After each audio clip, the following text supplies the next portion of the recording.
आज ये 2 कुर्सियां कम क्यों हैं? बाबूजी, कुर्सियां हिल रही थी, खप्पी कल 2 बार गिरा, इसलिए हमने कुर्सियों को ठीक करवाने भेज दिया। बाबूजी आप बैठिए। बाकी लोग कहाँ बैठेंगे बेटा? बाबूजी, आज कुछ लोग छोटी मेज पे बैठ के खा लेंगे। चलो। अरे वाह, नाश्ता रेडी।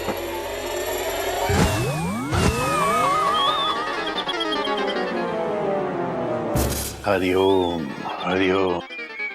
तू बिना खाए नाश्ते की एक भी बाइट तूने कर दी मेरी टेंशन टाइट। क्यों खींची मेरी कुर्सी? बैठने के लिए भैया।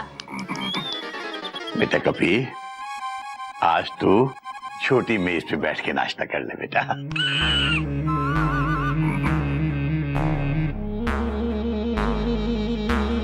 जी बाबूजी। अरे मेढक, जरा वो अचार उठा के दे मुझे। हाँ भैया।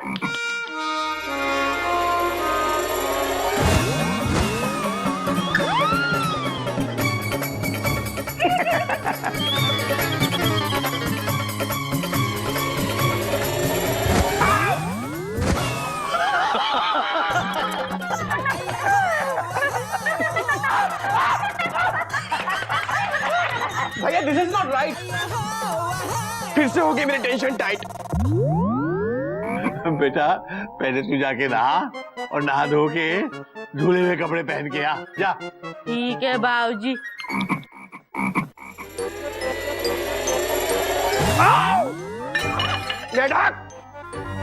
बेटा कपी, पहली बार तो खैर तो इसलिए गिरा था कि अनजाने में मेंढक ने तेरी कुर्सी खींच ली थी, लेकिन दूसरी बार तू इसलिए गिरा है क्योंकि तूने मेंढक के खिलाफ साजिश रची थी, षड्यंत्र किया था, और तूने षड्यंत्र किया था इसलिए भगवान ने तुझे उसकी सजा दी है। बाबूजी ये कैसा चालान काटा भगवान जी ने? कुछ समझ में नहीं आया। हाँ बेटा तुम सब लोग नाश्ता कर लो, उसके बाद मैं तुम लोगों को आराम से समझाता हूं।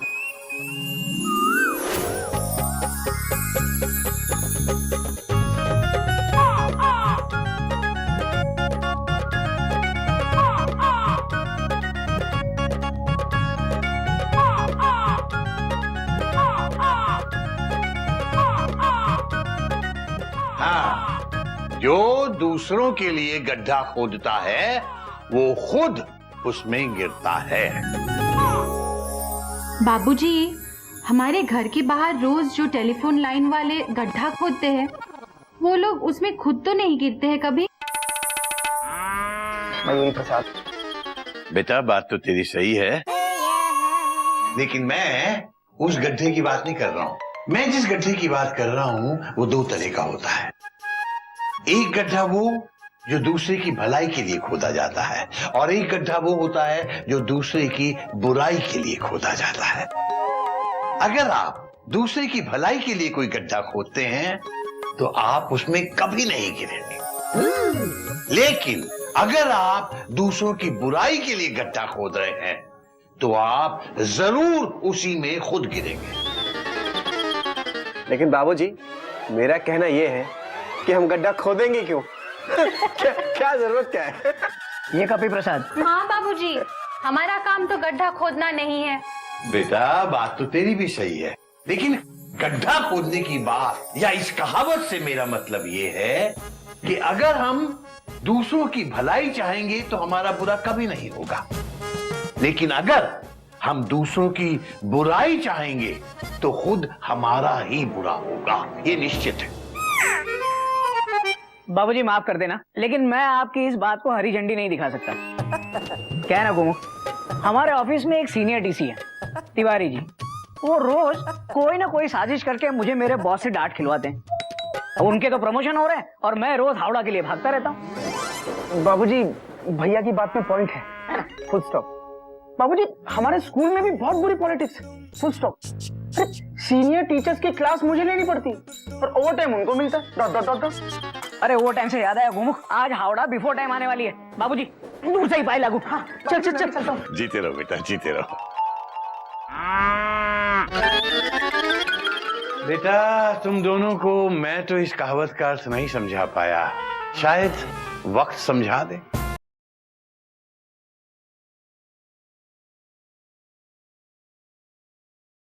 हरिओम हरिओम। क्या हुआ बेटा? बापूजी मैं तो गाना याद कर रही हूँ।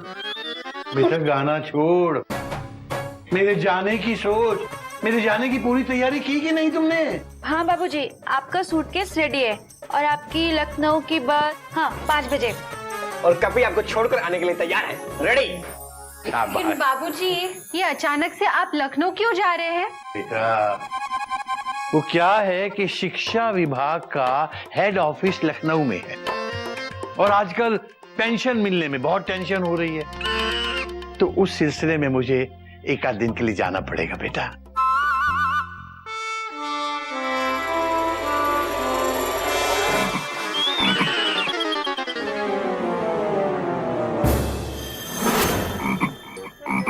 बाहर बारिश तो नहीं है, तो ये गीला कैसे हुआ? बेटा तू के कपड़े पहन के ना आया था क्या? नहीं बाबूजी, हमने कपड़े नहाकर पहने। तो फिर गीला कैसे हो गया? बाबूजी आप ही ने तो कहा था बेटा नहा धोकर धुले हुए कपड़े पहनना। नागिन भाभी ने जो कपड़े धोए थे वो हम पहनकर आ गए। हरिओम हरिओम हरिओम। बुद्धू प्रसाद, धुले का मतलब ये नहीं अभी अभी धुले, धुल कर सूखे हुए कपड़े। पहली बार ये सही कह रही है। जाके कपड़े बदल ले जा। ठीक है।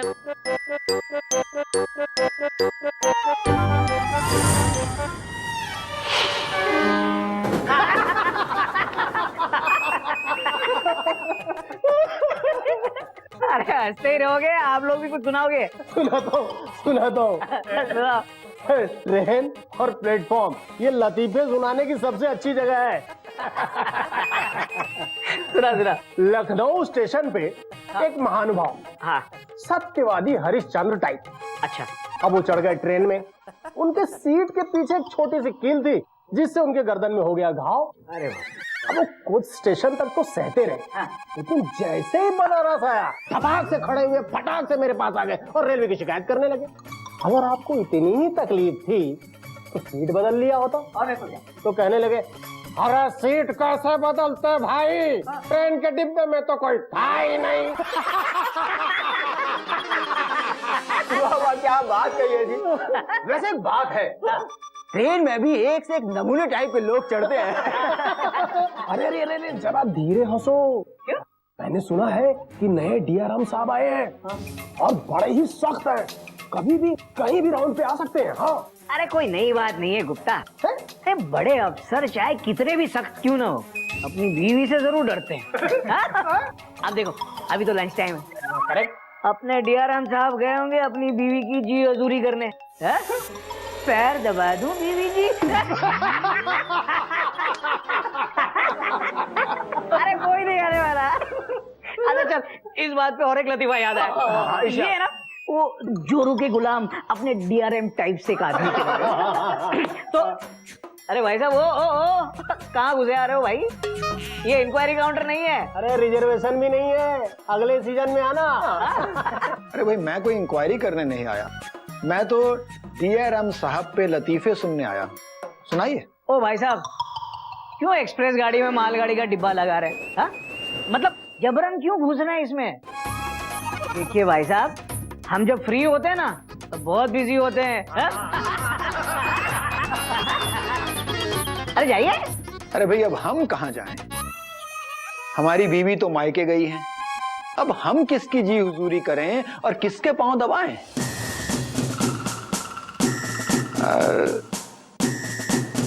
इस तरह सोच में क्या पड़ गए आप लोग?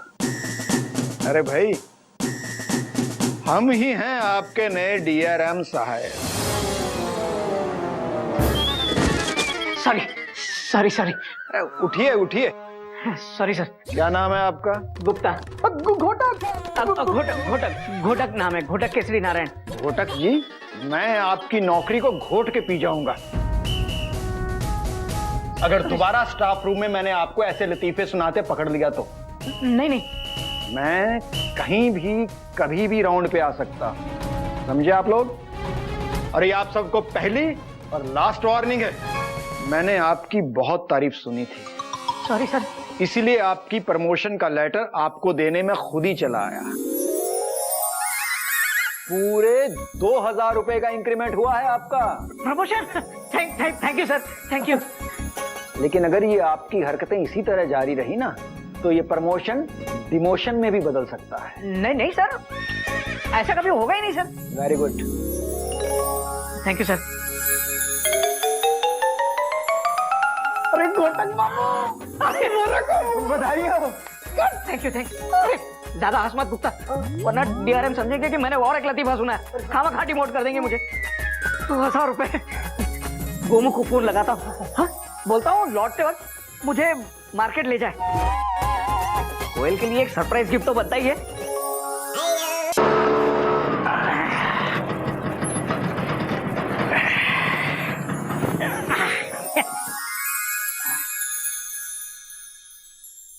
लगा फटाफट। हाँ, ये ले। एक मिनट। थैंक यू भैया। हाँ चल गोमू, बस तेरी कोयल भाभी को ये सैंडल पसंद आ जाए, हाँ? समझ ले, हावड़ा टाइम पर आ गई। आ जाएगा भैया, आ जाएगा, फुल स्टॉप। अरे भैया आपने बहुत अच्छा सैंडल लिया है। Dot dot dot dot. तू भी मयूरी को सैंडल दे देना, वो खुश हो जाएगी। भैया मैं बाद में दूंगा, पहले आप दे दो। Dot dot dot dot. ठीक है। कोयल, कोयल, क्या हुआ? ये देखो मैं तुम्हारे लिए क्या लाया हूँ। आप और गिफ्ट लाए हैं? कोई खास बात है क्या? हाँ कोयल, तुम्हारे टीटी का प्रमोशन हुआ है, पूरे 2000 रुपए का इंक्रीमेंट हुआ है। और देखो मैं तुम्हारे लिए सैंडल लेकर आया हूँ। आप मेरे 2000 की सैंडल लाए हैं? नहीं, सैंडल तो 200 रुपए की ही है, लेकिन दिखने में 2000 रुपए के लग रहे हैं, है ना? देखती हूँ।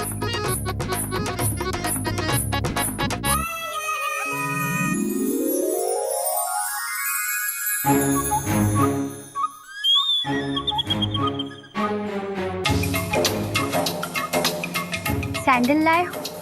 ये डुप्लेक्स बंगलो क्या है ये? अरे बहुत अच्छे हैं कोयल, पहन कर तो देखो। अरे हावड़ा के इंजन की तरह लग रहे थे तो मैंने उठा लिया। कितनी भारी है ये, मैं कैसे पहनूंगी? पहले पहनो फिर चलो, देखो कितने कंफर्टेबल है, अच्छे लगेंगे। आओ आओ आओ, बैठो बैठो।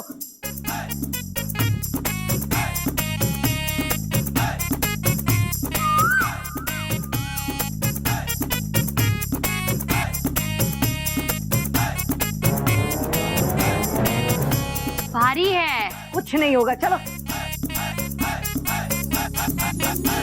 अब डेक्कन क्वीन लग रही हो, चलो चलो।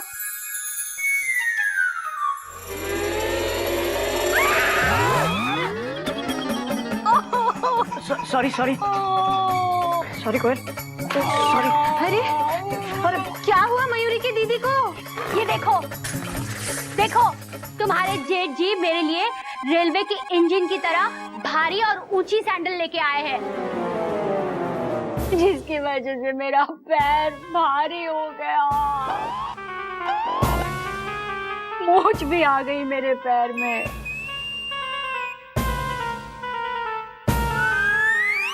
तुम मयूरी के लिए सैंडल लेकर नहीं आए? अरे ये भी लाया है, लेकिन जब मेरे सैंडल पसंद नहीं आए तो इसके क्या आएंगे? फिर भी दिखा दे। भैया वो मयूरी, मैं तुमको बाद में रूम में चल के दिखाता हूँ। हाँ फुल स्टॉप। क्यों क्यों, क्या प्रॉब्लम क्या है? मेरे सामने क्यों नहीं दिखा रहा है तू? एक मिनट खोलने दे, जरूर कोई फर्जी रिजर्वेशन टाइप कुछ किया होगा तूने। एक मिनट देखने दे। भैया मैं बाद में दिखा दूंगा ना। नहीं नहीं, मुझे तो देखने दे।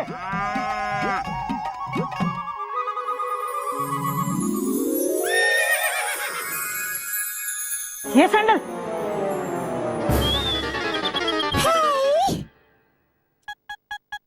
कितनी अच्छी है।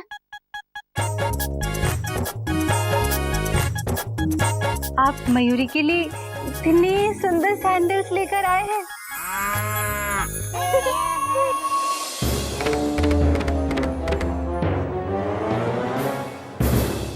कितनी अच्छी सैंडल है। आपको आपको एक सैंडल खरीदना भी नहीं आता? अपने छोटे भाई से कुछ तो सीखिए। देखिए गोमुख भैया कितनी अच्छी सैंडल ले आए हैं। ये लाया नहीं है, बेवकूफ बनाकर लाया है। मैंने यही सैंडल तुम्हारे लिए सिलेक्ट किए थे, लेकिन इसने कहा कि नहीं, कोयल भाभी को पसंद नहीं आएगी। और बाद में चुपके से मयूरी के लिए तू यही सैंडल लेकर आया। चीटर। नहीं भैया, ऐसे चुप कर। ऐसी ही बात है। गोमुख कहीं का, तूने मेरे पसंद के सैंडल मुझसे छीन लिए। अब तू वही करेगा जो मुझे पसंद है। तेरे कमरे को ना मैं रेलवे का कंपार्टमेंट बना दूंगा। तू बर्थ पे ही सोएगा और तेरे कमरे की खिड़की ट्रेन की खिड़की की तरह होगी। तू चाय भी ना कुल्लड़ में पिएगा मेरी तरह। नहीं ऐसे मत, मेरी तरह रो। रो। हाँ, रो। ये तेरे बड़े भाई का आदेश है।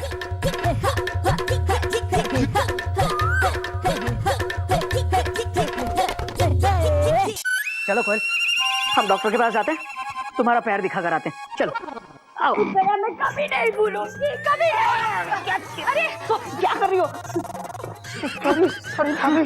रुको मैं सैंडल चेंज कर लूं। हाँ,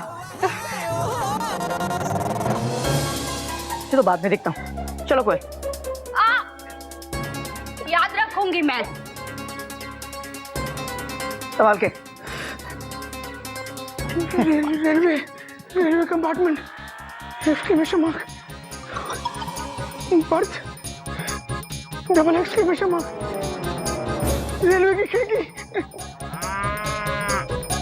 मयूरी अपने कमरे में बर्थ नहीं लगवा सकती, अपने कमरे को रेलवे का डब्बा नहीं बना सकती। कुछ सोचो, नहीं तो मयूरी तांडव करेगी। तांडव।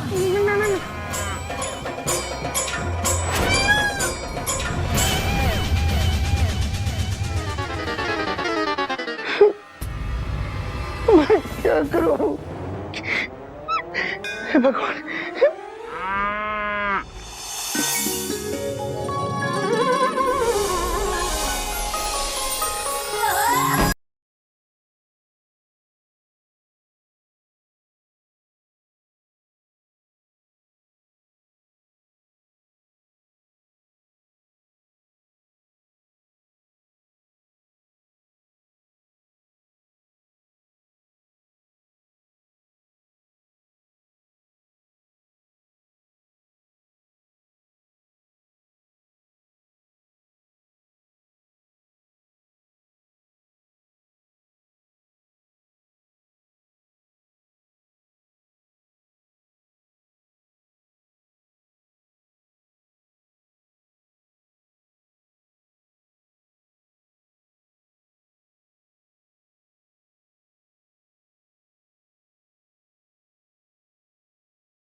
For more updates, subscribe to our channel, click the show links and enjoy watching the videos.